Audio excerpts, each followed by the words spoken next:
교회가 세상을 위해 존재한다, 교회가 세상에 좋은 이웃이 된다 하는 것은 세상 사람들이 원하는 것을 다 해주는 것은 아니지만 세상의 결핍, 육적인 결핍이든 또 정신적인 결핍이든 뭔가 부족한 그것을 잘 채워주는 것입니다.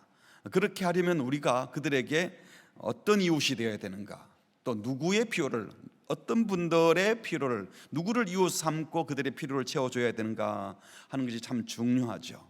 중요한 것은 결국은 우리가 그들에게 흘려보내야 될 것은 돈이나 물질이 아니라 그리스도의 사랑이 흘러가게 하고 결국은 그리스도를 만나서 그리스도 안에서 참된 만족, 참된 구원, 참된 기쁨을 누리게 하는 것입니다.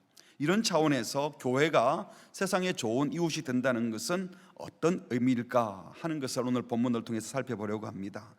25절에 어떤 율법 교사가 아마 많은 사람들이 모인 곳 중에서 벌떡 일어나서 보란 듯이 예수님을 몰라서 묻는 것이 아니라 시험하기 위해서 질문을 합니다.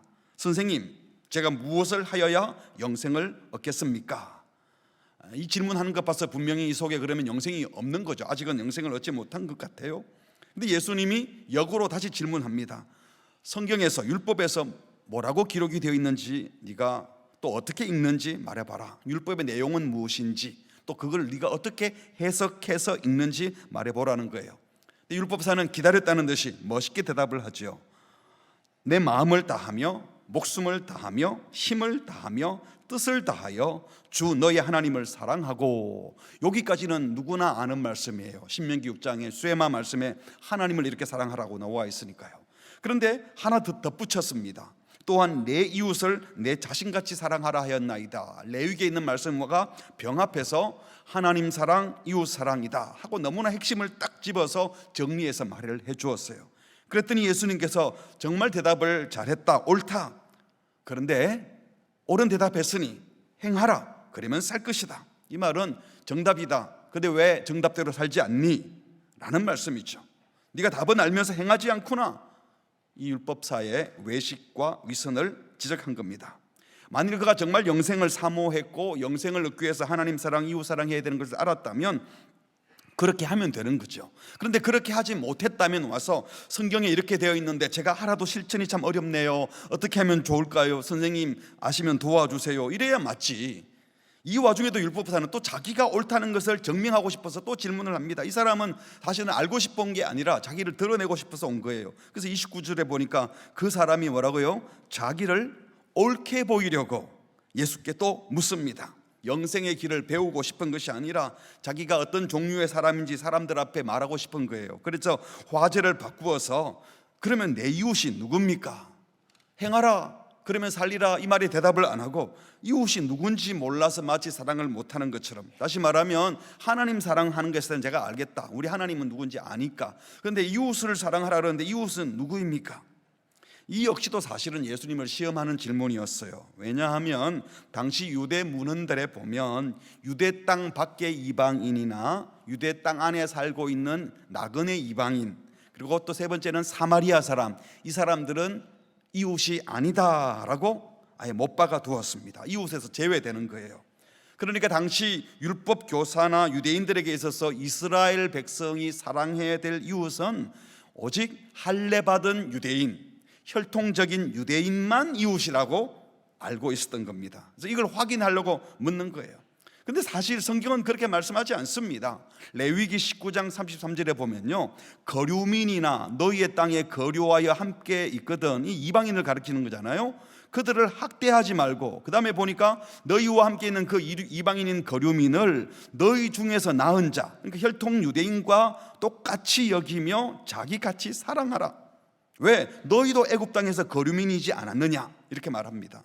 신명기 10장 19절에서도 너희는 나그네를 사랑하라. 여기 나그네는 이스라엘 민족 나그네를 말하는 게 아니고 이방인들이 나그네로 지나갈 때 사랑해라. 왜? 너희들도 애굽 땅에서 나그네였지 않느냐라고 말을 했어요.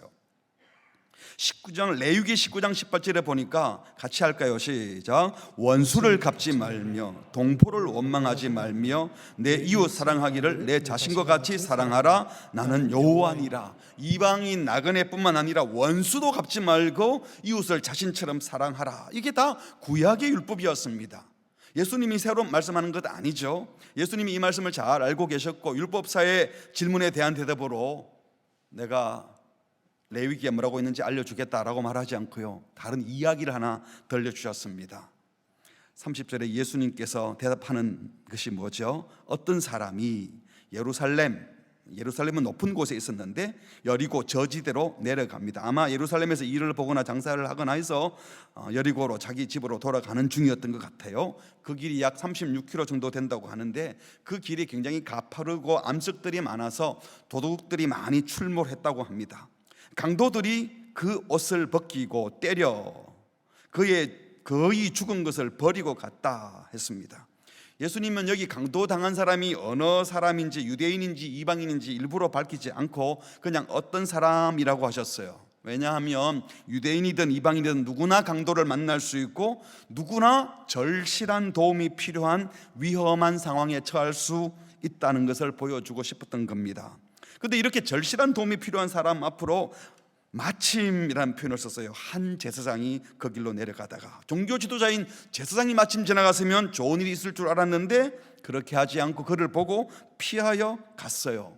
왜 피하여 갔는지는 말씀하지 않았지만 아마도 강도 때가 그게 다시 출몰할까 봐 두려워서 갔을 수도 있고, 또 제사장 신분으로 거의 죽어가는 사람 돌보다가 죽어버리면 시체를 만지게 되잖아요. 제사장이 시체를 못 만지게 되어 있고 그러면 또 제사 못 드리니까 아마 종교적인 이 명분으로 피해 갔다라고 할 수도 있을 겁니다. 분명한 것은 이 종교 지도자가 이 사람이 다 죽어가는 건 알면서도 확인하지 않고 달아났다는 겁니다. 피하여 지나갔다. 멀리서 보고 피하여 지나가 버렸어요. 또 이와 같이 하고 이제 등장하는 사람은 제사장은 아니지만 성전에서 함께 일하는 특별한 부류였던 레위인, 한 레위인이 그곳에 이르러 그를 보고, 이번에는 거기까지 갔어요. 앞에 제사장은 거기 가지는 않았는데 이 사람은 그곳에 이르러 보고 피하여 도움 주지 않고 역시 달아나 버렸습니다. 근데 이 이야기에 나와 있지는 않지만 만약에 정상적인 사람들이라면 이 이야기를 듣다가 그래도 너무하지, 제사장과 레위 사람이 그냥 가면 어떡해 라고 웅성거렸더라 뭐 이런 말이 있으면 참 좋겠는데, 아마도 듣는 사람들 가운데 대부분이 제사장이 그래야지, 레위 사람이 시체 만지면 안 되지, 맞아 그래, 종교인들은 그럴 수밖에 없어.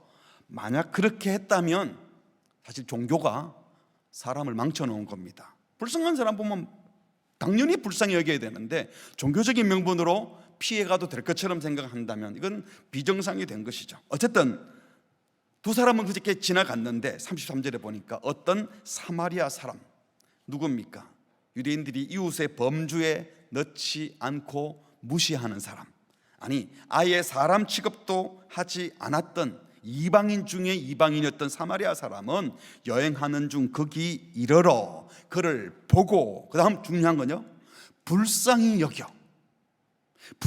여겨야죠. 당연히 특별한 게 아니죠. 불쌍한 사람을 불쌍히 여기는 건 너무나 당연한 일입니다. 그런데 제사장과 레위 사람은 그렇게 하지 않았어요.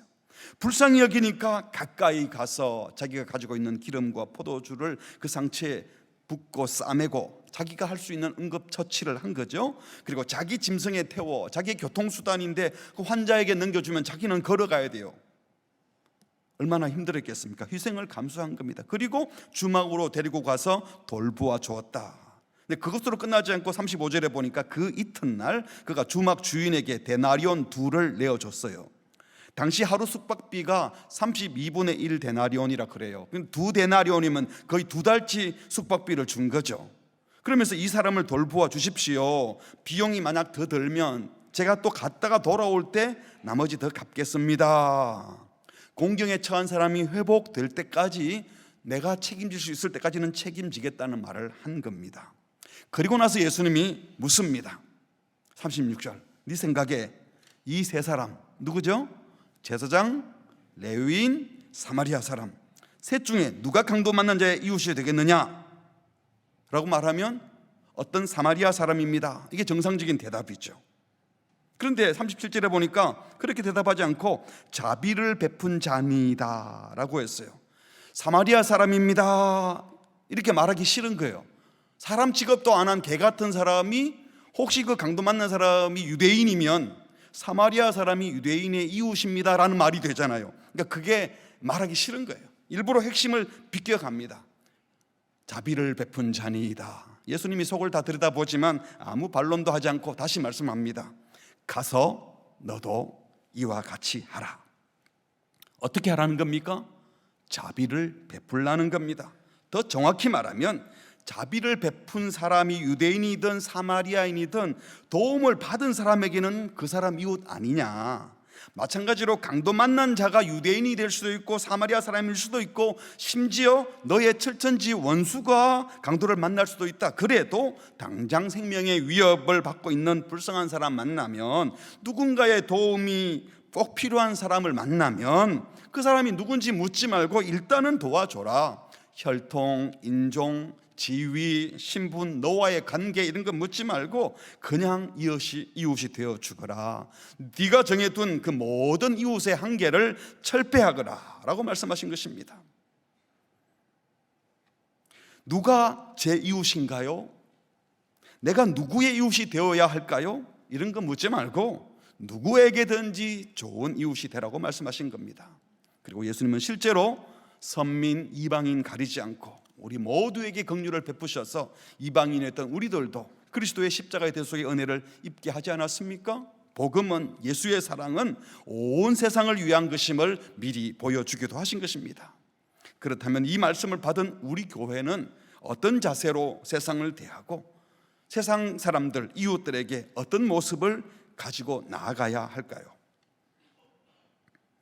여기 예수님이 누가 제 이웃입니까? 라고 묻는 율법사에게 강도 만난 이웃이 누군지 몰라서 묻냐? 누가 너의 도움을 필요로 하는지 몰라서 좋은 이웃이 못 되고 이웃을 사랑하지 못한단 말이냐? 강도 만난 사람처럼 도움을 요청하고 긍휼을 베풀어 달라고 말하는 사람들이 있으면 전부 다 네 이웃이야. 이웃의 한계 지으려고 하지 말고, 누가 제 이웃입니까? 이딴 질문하지 말고 도움이 필요하면 그냥 그들에게 복이 되는 이웃이 되어야 돼. 네 주변에 강도 만난 자, 도움이 필요한 자가 얼마나 많니? 이것저것 따지지 말고 그냥 마음에서부터 좋은 이웃, 좋은 성품의 사람이 되거라 라고 말씀하신 겁니다. 오늘 이 시대에 강도 만난 자가 누구일까요?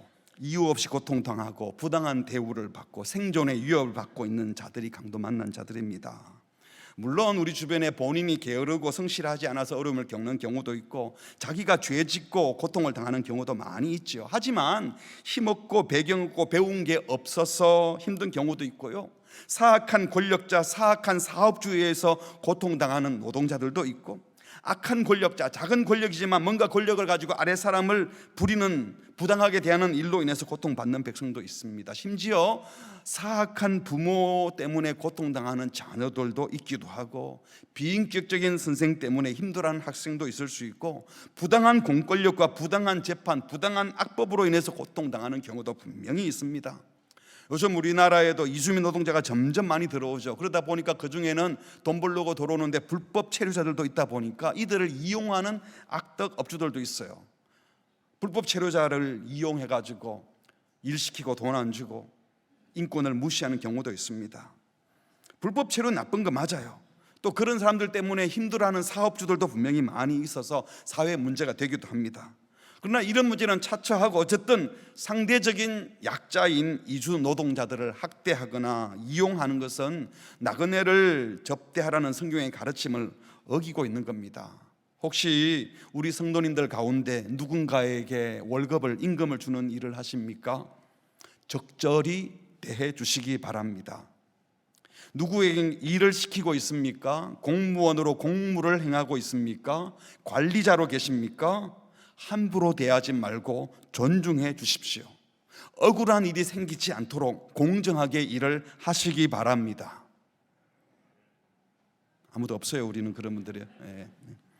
그리스도인으로서 강도 만난 자와 같이 어려움을 겪고 힘들어하는 자가 있다면 그들에게 좋은 이웃이 되어 주시기 바랍니다.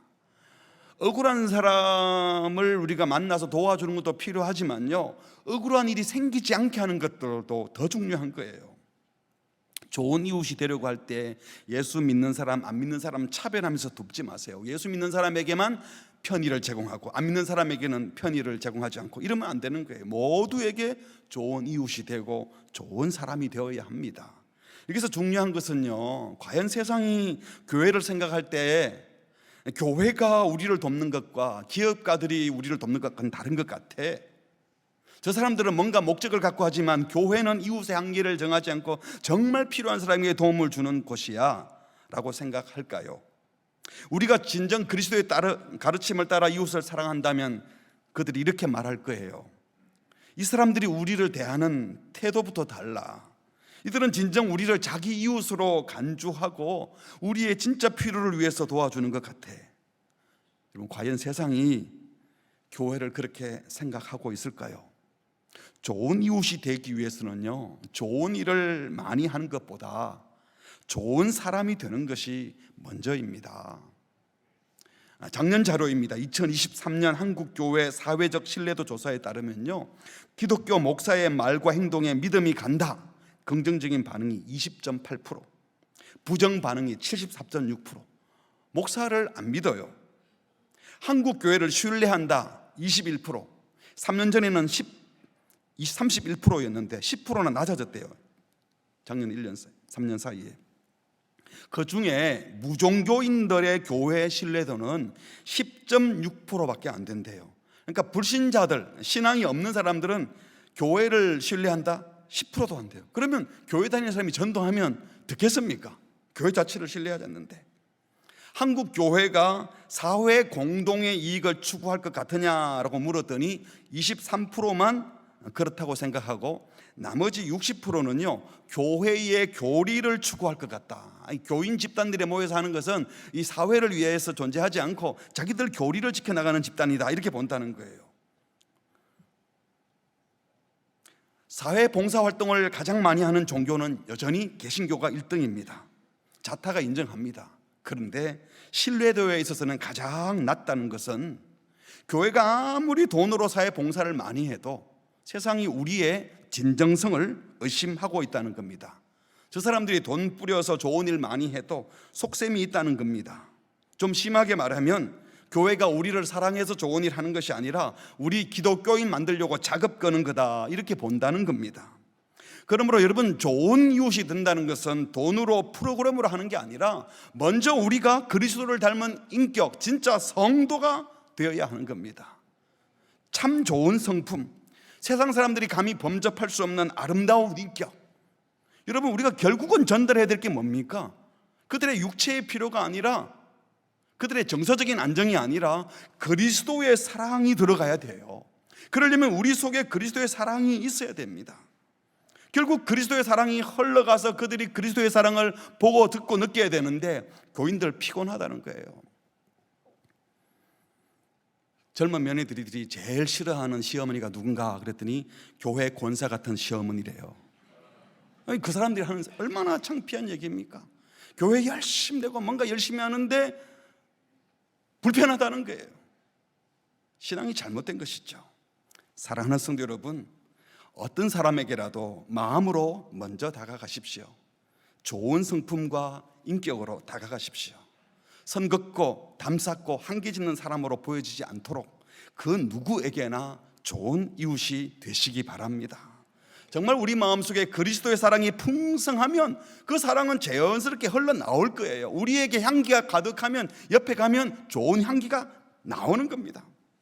바라기는 우리 속에 예수 향기 가득해서 우리를 만나는 사람들이 좋은 냄새를 맡고 우리 곁에 있어 보면 사랑과 자비, 긍휼과 인내, 겸손과 인자함, 단어로만 봤던 것이 야, 이 사람 속에 있네 하고 그들에게 흘러가기를 바랍니다. 저 사람들이 우리를 위해서 뭘 하는 건 진정성이 있는 것 같아. 근데 어디서 저런 사랑이 나오는 것이지? 야, 정말 대단하다. 어떻게 아무 조건 없이 아무도 달지 않고 정말 우리를 이렇게 사랑해 줄 수 있지? 라는 말을 들을 수 있는 우리 모두가 되시기를 주님의 이름으로 축복합니다. 두 번째로, 여기에 율법 교사가 자비를 베푼 자가 강도 만난 자의 이웃입니다 라고 대답하니까 예수님이 즉각 가서 너도 이와 같이 해라, 그러면 살 거다 라고 했잖아요. 이 제사장, 레위 지파, 선민 유대인인 이런 껍데기 다 벗고 그냥 자비가 필요한 사람이면 그 사람이 누군지 묻지 말고 그냥 도와주고 사랑하라는 것 아닙니까? 우리 하나님께서는요, 죽은 사람 살리려고 갔다가 갑자기 죽어가지고 시체가 되었다. 그래서 시체 만졌으니까 너 부정하다. 너는 더 이상 거룩하지 않다. 이렇게 말씀하는 분이 아니라는 것을 우리는 알아야 됩니다.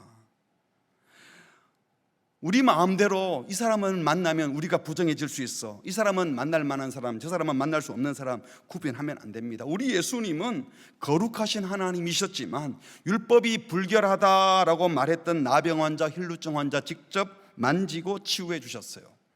이것이 우리가 이웃을 대하는 교회의 자세가 되어야 됩니다. 교회는 결코 세상이 더럽다고 담쌓고 살면 안 됩니다. 도움이 필요한 사람이라면 누구든지 다가가서 손잡아주고 치유하고 살려내어야 합니다.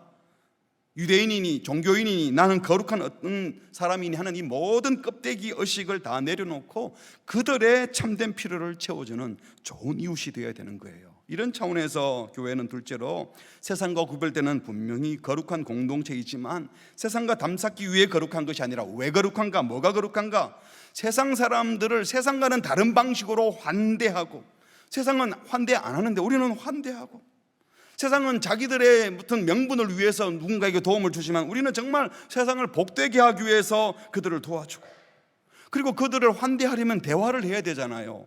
그래서 소통하는, 거룩하다고 해서 말 안 하고 그냥 문 닫고 있는 것이 아니라 환대하고 소통하는 거룩한 공동체가 되어야 된다는 겁니다. 우리 공동체란 말을 우리가 많이 쓰는데 우리 사명선에도 행복한 공동체 그러잖아요. 이 커뮤니티라고 하는 이 단어가 무슨 서클을 만들어 놓고 니네는 오지 마, 우리끼리 회원 VIP 회원끼리 모였어, 뭐 이런 그룹 짓는 걸 말하는 게 아닙니다. 이 공동체라는 말은, 커뮤니티라는 말은 헬라어에서 코이노니아에서 나온 단어예요. 코이노니아, 교제, 참여, 나눔. 이 코이노니아와 커뮤니티는 같은 어근을 갖고 특별히 커뮤트, 통근 버스를 커뮤트한다 그러잖아요. 통화, 교환, 그리고 또 커뮤니케이션, 소통하는 거, 이 다 어원이 같아요.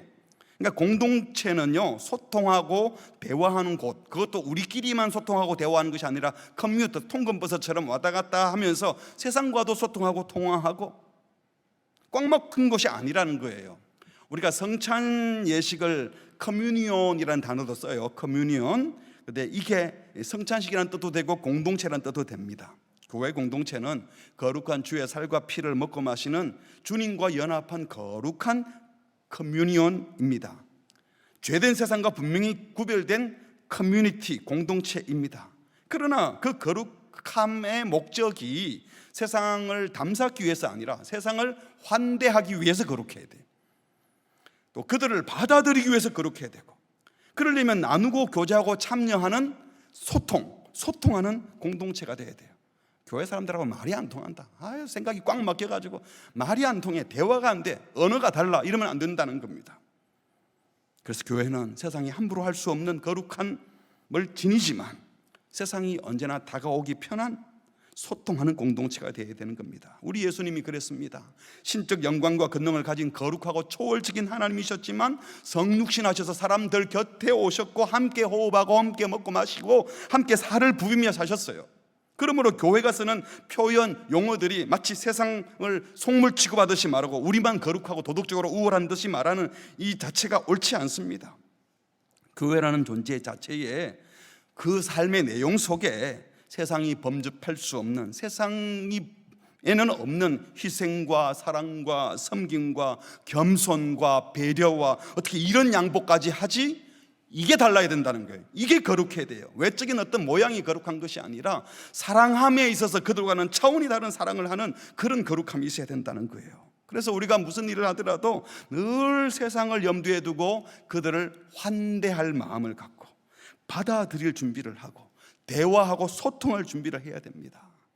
성도들의 가정도 자기 가정을 자꾸 문을 열고 오픈할 준비를 해야 돼요. 우리끼리 모여서가 아니라 이웃을 초청하면 불편하죠. 그렇죠? 청소도 해야 되고. 저도 그래요. 목사들끼리 만나면 제일 편해요. 장로님들 만나면 조금 불편해요. 할 말이 좀 줄어드니까. 근데 불신자를 만나면 더 불편해요. 아주 조심해야 되니까. 다른 종교인을 만나면 신경 곤두씁니다. 당연히 그렇죠. 그러나 우리가 편한 사람들끼리 모여서 살면 어떻게 세상에 복음을 전할 수 있고 사랑할 수 있겠습니까? 교회가 아무리 세상과 구별된 거룩함, 탁월함, 초월함이 있다 하더라도 우리가 가진 것을 세상과 함께 나누려고 하는 의지도 열정도 없이 문을 딱 걸어 잠가놓고 편한 사람들끼리 모여 살자, 그때는 이미 교회의 존재 의미가 없어진 것입니다. 저는 우리 신부산 교회가 세상이 함부로 할 수 없는 거룩한 품격을 가지고 탁월한 도덕성을 추구하고 있지만 그 실력이 증명되었음에도 불구하고 문 걸어 잠궈놓은 교회가 아니라 세상이 우리 교회에 마음껏 오고 싶도록 우리의 쓰는 용어나 우리가 디자인하고 꾸미고 하는 모든 것들도 그들을 환대할 준비를 하고 그들과 소통하는 공동체가 되기를 바랍니다.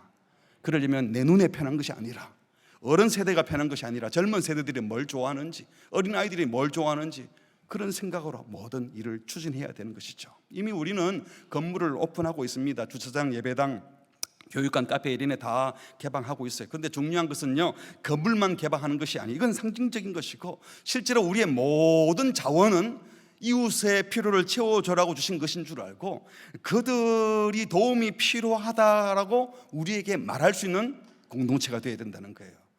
동사무소에서 교회에 요청이 와서 이런 것 좀 도와줄 수 있겠습니까? 구청에서 신부산 교회에게 이런 것 좀 필요한데 좀 도와줄 수 있을까요? 이래야 되는데 우리가 먼저 전도하기 위해서, 사람들의 마음을 사기 위해서 뭔가 하는 것처럼 보이는 것이 아니라, 야, 이 교회는 세상을 위해서 존재하는 교회야. 외롭고 힘들고 어려운 지친 사람들 교회가 늘 환대한다 그러던데 우리가 알고 있는데 좀 도움을 청해야 되겠다. 이렇게 그들이 청해 올 만큼 준비가 된 환대하는 공동체, 이웃과 소통하는 공동체, 그래서 거룩한 공동체 되기를 주의 이름으로 축복합니다. 이렇게 할 때 비로소 그리스도의 사랑이 흘러가는 줄 믿습니다. 세 번째로, 이게 제일 중요한데요, 내 것을 베푸는 이웃이 아니라 받은 은혜를 흘려보내는 이웃이 되어야 합니다. 예수님께서 비유로 드신 어떤 사마리아 사람은 강도 만난 이웃에게 응급처치를 해주고 짐승에 태워 주막으로 데려가서 돌봐주면서 일단 생명을 살렸지요. 그 다음날 본인이 끝까지 책임 못 지니까 또 주인에게 맡기면서 나중에 돈 필요하면 더 주겠다, 끝까지 책임지겠다는 말을 했어요. 그러나 우리가 어떤 불쌍한 사람을 한 사람 돕기 시작했으면 끝까지 책임지라, 한번 도움 시작했으면 끝까지 책임지라, 이건 사실 불가능합니다. 이 사마리아 사람도 가야 될 자기 다른 약속도 있고 다른 일도 있고 자기 가정도 돌봐야 되고 자기 집으로 가야죠. 어떻게 한번 만났던 사람을 끝까지 다 도와주겠어요? 그건 아니에요. 중요한 것은 이분이 이렇게 애를 써서 돕고 나서는 아무 말 없이 그냥 가버렸어요. 이 자비 베푼 일을 빌미로 자기를 자랑하거나 주장하거나 은혜 입은 그 사람에게 뭔가 무엇을 요청하려거나 또는 내가 당신에게 도와줬으니 나한테 고마워해야 돼 라는 의수되는 분위기가 전혀 느껴지지 않습니다. 그냥 그것으로 끝. 도움이 필요한 자에게 도움 준 것으로 역할이 끝났다고 지금 이 본문이 얘기를 하는 거죠. 이렇게 하라는 말은 이렇게 하라는 거예요. 예수님께서 우리가 누군가를 도울 때 이렇게 도와야 하는 겁니다. 도움이 필요한 사람을 만나게 되면 그 사람의 필요가 채워지는 게 목표이지, 그 사람의 필요를 채워줘 놓고 나서 이런 나를 사람들이 좀 알아주기를, 이러면 안 된다는 거예요. 하나님이 나한테 만나게 해주신 사람, 하나님이 주신 자원으로 그냥 도와주는 거예요. 그런데 우리는 누군가 조금 돕고 나서 내가 시혜를 베푼 근사한 사람, 내가 좋은 일을 하는 사람으로 평판을 받으려고 하고 인정을 받고 싶어 합니다. 나쁘게 말하면 생색을 내는 거죠. 드러내고 싶어 하는 겁니다. 오른손이 하는 것을 왼손이 모르게 하라는 말은요, 누군가를 섬겼으면 섬김 받는 사람 입장에서 필요가 채워지면 되는 거지, 그걸 도와주는 사람이 그걸 가지고 뭔가 표현을 하고 그러지 말라는 거예요. 우리는 종종 그런 일을 하는 내가 보람되고 싶고 한 걸음 더 나가서 그런 일을 하는 나를 누군가가 알아줬으면 좋겠다는 생각이 자꾸 들죠. 세상 기업들은 그거 가지고 홍보하고 그러죠. 그러니까 그들의 진정한 필요가 채워지는 목적보다는 결국은 그런 좋은 일을 하는 우리를 알아달라, 이건 세상적인 것이죠. 여기서 문제가 생기는 겁니다. 그렇게 되면 도움받는 사람이 도움은 받으면서 속으로 비굴해지고 불편해지는 거예요. 우리가 장학금을 주거나 구제금을 나눌 때도 받는 사람의 입장에서 그들이 은혜를 편하게 받아 누리도록 해야 되는데, 주는 사람이 생색을 내고 받는 사람은 불편한 마음을 갖게 한다면 잘못 돕는 것이죠. 정말 조심해야 됩니다. 지난주 목요일 큐티에 나온 본문 아닙니까? 오병이어 기적. 예수님께서 굶주린 5천 명의 사람들을 그냥 돌려보낼 수 없어가지고 누가복음 9장 13절에 보니까 제자들 보고 너희가 먹을 것을 줘라. 그랬더니 제자들이 황당하죠. 우리가 아무것도 없는데요, 빈들이고 우리에게 떡 5개와 물고기 2마리밖에 없어요. 이것도 자기들이 아니죠. 어떤 소년에게 받은 거예요. 이거 가지고 뭐 하겠습니까? 안 된다고 했어요. 그런데 16절에 보니까 예수님께서 그거 가져와라.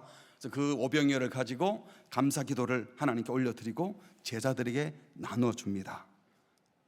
아까 너희가 먹을 것을 주라라고 했는데 진짜 제자들이 먹을 것을 사람들에게 나눠주기 시작해요. 자, 제자들이 어떤 마음일까요? 이 아깝다, 이거 내 걸 이걸 왜 줘야 돼? 이러고 주겠어요? 이거 어디서 온 겁니까? 지금 예수님에게 받은 거예요.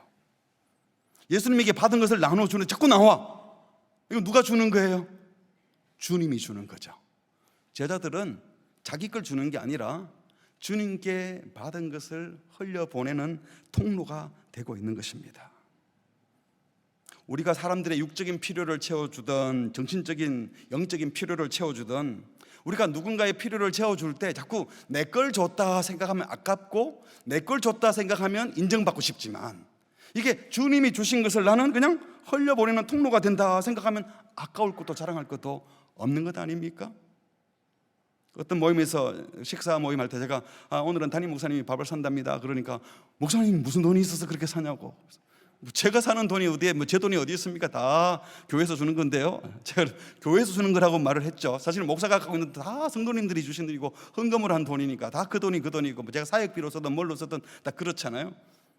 우스갯소리로 말했지만 사실은 저만 그런 게 아니고 우리 모든 성도들이 가진 모든 것은 어디서 온 겁니까? 결국 그게 다 주께로부터 받은 거예요. 이걸 내 거라고 생각할 때부터 문제가 생기는 거예요.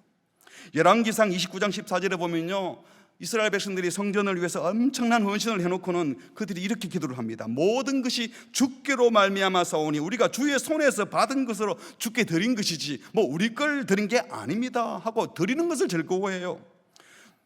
누가복음 17장 9절에 명한 대로 하였다고 종에게 감사하겠느냐? 이와 같이 너희도 명령받은 것을 다 행한 후에 이르기를 우리는 무익한 종이라, 청직이고 시키는 것을 하고 우리가 마땅히 할 일을 한 것뿐입니다 라고 하는 게 정상적인 사역자의 자세라는 거죠. 성도의 자세라는 거예요. 고린도전서 4장 7절 같이 읽어봅시다. 시작. 누가 너를 남달리 구별하였느냐? 내게 있는 것 중에 받지 아니한 것이 무엇이냐? 내가 받았은즉 어찌하여 받지 아니한 것 같이 자랑하느냐? 하나도 내가 가진 건 없어요. 다 받은 건데 마치 자기 것인 것처럼 자랑하지 말라는 겁니다. 그래서 우리는 엄밀히 말하면 베푸는 자가 아니라 나누는 자입니다. 좀 더 엄밀히 말하면 내 것을 나누는 것이 또 아니에요. 하나님이 주신 것을 자연스럽게 흘려보내는 통로가 되는 것입니다. 그러니까 우리가 주인의식을 다 내려놔야 돼요. 근데 이상하게도 흘러 들어와서 내한테 잠깐 머물면 그때부터 내게 돼요. 그리고 그 다음부터 나갈 때는 이게 힘이 들어. 이거 아까운데 내 속에 들어왔는데 이건 내가 권리가 있는데, 그러지 마시고 우리는 청지기일 뿐이다 하는 생각을 하시기 바랍니다. 우리 개인의 섬김도 그래야 되지만 우리 교회가 세상을 섬길 때도 그래야 돼요. 우리가 주께 받은 은혜와 사랑이 너무 크고 감사해서 세상으로 그렇게 넘치는 사랑을 흘려보내는 것입니다. 애써서 모은 것 주면 아깝지만 내 것이 하나도 없고 다 주인이 주시고 그것도 넘치도록 주셨기에, 나보다 많은 사람을 보면 내가 부족하지만 어려운 이웃을 만날 때 딱 만나보면 나보다 훨씬 어려운 사람을 만나면 하나님이 도와주라고 말씀하시구나 하고 흘려보내는 거예요. 그래서 부족함에도 불구하고 늘 은혜의 통로가 되는 사람이 있는가 하면 맨날 모자란다 그러면서 꽉꽉 막혀가지고 자기 것만 쌓아가지고 부족하다고 사는 사람이 있어요. 누가 더 행복하겠어요? 동맥경화증에 걸립니다. 자꾸 갖고 있으면. 흘려보내시기를 주의 이름으로 축복합니다. 사랑이 이렇게 흘러가면 그 사랑을 받는 사람도요, 감사함으로 받아요.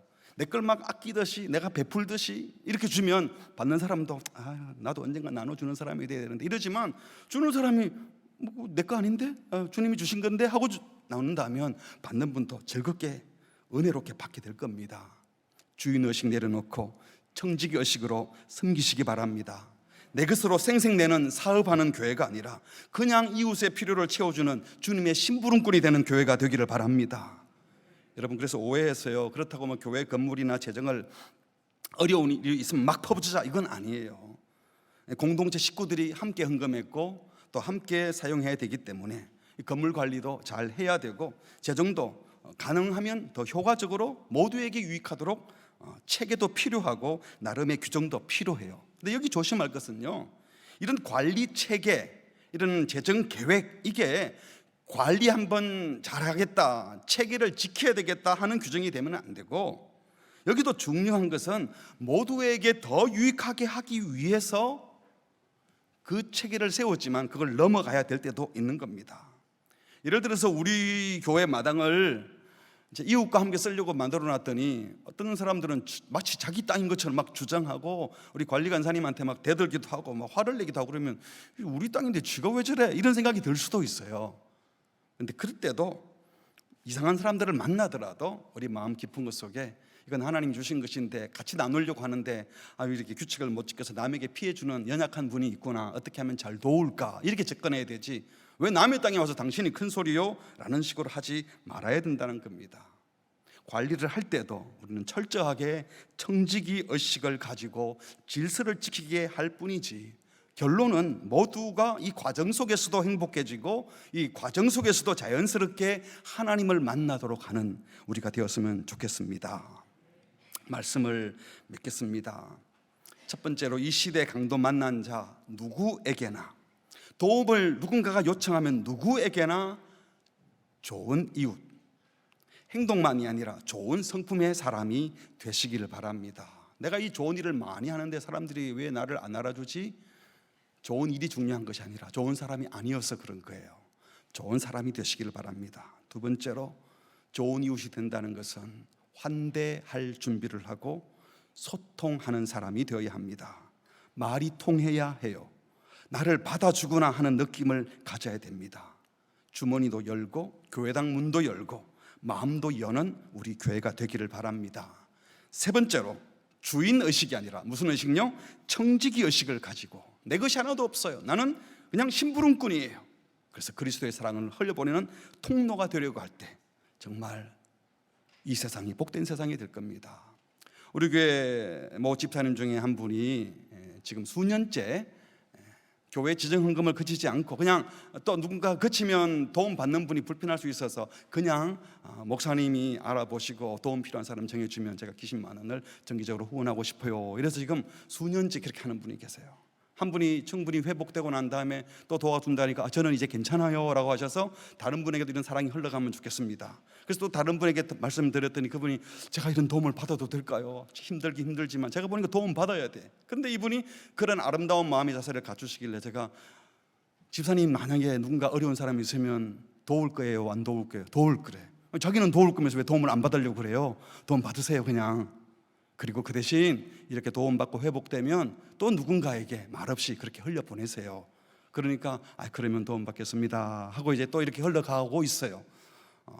그분이 누군지 궁금해하지 마시고 또 누가 도움받는지도 궁금해하지 마시고, 하나님께서 우리 속에 이런 따뜻한 마음을 주셔서 흘러가게 하는 일들을 하는 분이 계심에 너무 감사한데요, 우리 모두가 그런 은혜의 통로가 되는 성도들이 꼭 되시기를 주의 이름으로 축복합니다. 아멘.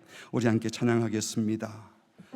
나는 무익한 종입니다. 오늘 말씀을 생각하면서 우리가 은혜의 통로가 되려면 주인의식이 아니라 청지기의식, 종의의식을 갖는 겁니다.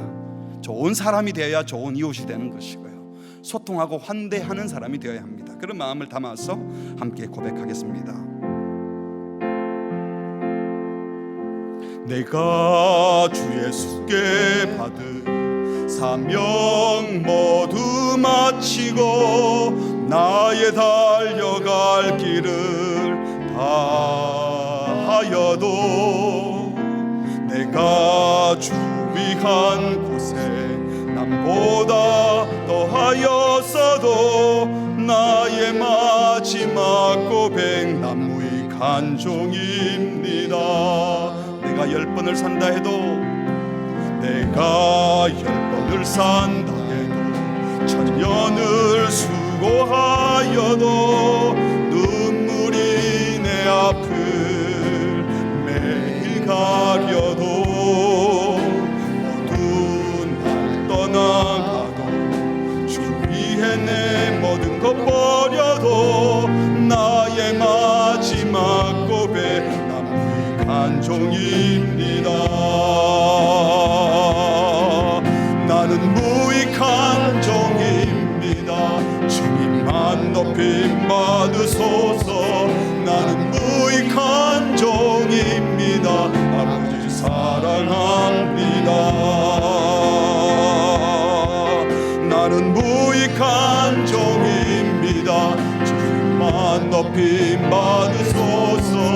나는 무익한 종입니다. 아버지 사랑합니다. 부름받아 나서리고 어디든지 가오리라. 괴로우나 즐거우나 주만 따라 가오리니 어느 누가 막으리까. 죽음인들 막으리까. 어느 막으리까. 죽음인들 막으리. 이름 없이 밑도 없이 이름 없이 밑도 없이 감사하며 섬기리다. 이름 없이 빛도 없이 감사하며 섬기리라. 나는 무익한 종입니다. 주님만 높임 받으소서. 나는 무익한 종입니다. 아버지 사랑합니다. 나는 무익한 종입니다. 주님만 높임 받으소서. 나는 무익한 종입니다. 아버지 사랑합니다. 우리 같이 기도하겠습니다. 우리가 좋은 이웃이 되어야 될 사람이 교회당 밖에도 있지만 어쩌면요, 여러분 가장 가까운 가족들 가운데도 아무도 날 돌아보지 않아, 나는 너무 외로워하는 사람이 있을 수도 있어요. 가까운 친척 가운데 있을 수도 있고, 또 때문에 다락방 공동체 안에서도 외로워하는 분이 있을 수 있고, 강도 만난 이웃처럼 힘들어하는 지체들이 있을 수 있습니다. 우리가 좋은 사람이 되어서 환대하고 소통하는 분이 되기를 바랍니다. 특별히 신앙생활 어릴 때부터 오래 하시고 교회 규칙을 잘 알고 훈련을 많이 받은 분들은 자기도 모르게 자꾸 기준이 높아져요. 근데 그 기준이 은혜의 기준이 돼야 되는데 이상한 담을 쌓는 기준이 되면 아유 저분은 가까이 못 가겠다. 만약에 목사를 아유 저분은 너무 그렇게 해서 얘기하기가 불편해 한다면 잘못된 거죠. 옆집 아저씨 같아야 하는데, 혹시 우리 가운데 나는 잘한다고 하는데 다른 분들이 불편해하거나 가까이 오지 못하고 있다면 우리가 환대할 준비가 안 되어 있는 사람들인 거예요. 자기는 거룩한지 모르는데 소통이 안 되고 있는 거예요. 왜 그럴까요? 내 것이 너무 많아서 그렇습니다. 주인의식을 내려놓고 청지기의식을 가지고 은혜 받은 자의 모습을 보여줘서 환대하고 소통하고 좋은 이웃이 되는 우리가 되게 해달라고, 우리 교회적으로도 그렇게 사역하게 해달라고 우리 합심해서 같이 기도하시겠습니다. 하나님 아버지, 오늘도 우리에게 말씀 주시고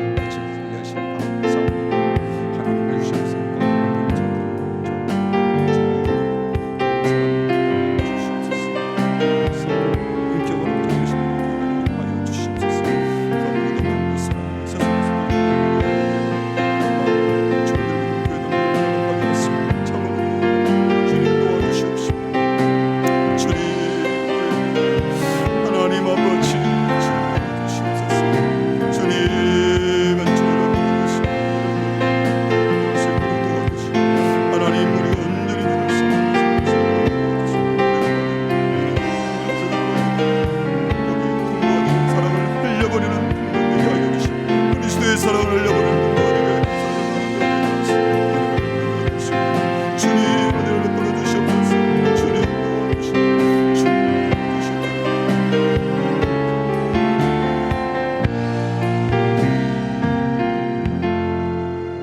하나님 아버지, 허물과 죄로 영원히 죽었던 우리들을 그리스도의 보혈의 은혜로 살려주시고 그 이후로 받은 모든 것들은 하나님의 은혜인 것을 알게 하시니 감사합니다. 은혜 받았으면 아쉬울 것도 부족할 것도 없는데 마치 내 것을 내가 가진 것처럼 비교하며 열등감 느끼고 불편해하고 은혜의 통로가 되지 못하고 동맥경화증에 걸린 사람처럼 받기만 하고 흘려보내지 못했던 우리를 불쌍히 여겨 주시옵소서. 다시 한번 우리가 주인이 아니라 청지기임을 기억하며 그리스도의 사랑을, 은혜를 마음껏 흘려보내는 은혜의 통로, 복의 통로가 되므로 우리도 복되어지고 우리 주변에 있는 사람들도 함께 복되어지는 복된 공동체를 이루고 복된 사회를 이루는 세상에 그리스도의 사랑을 흘려보내는 좋은 이웃이 되는 우리 모든 성도들, 교회 되게 하여 주옵소서. 예수님의 이름으로 기도합니다. 아멘.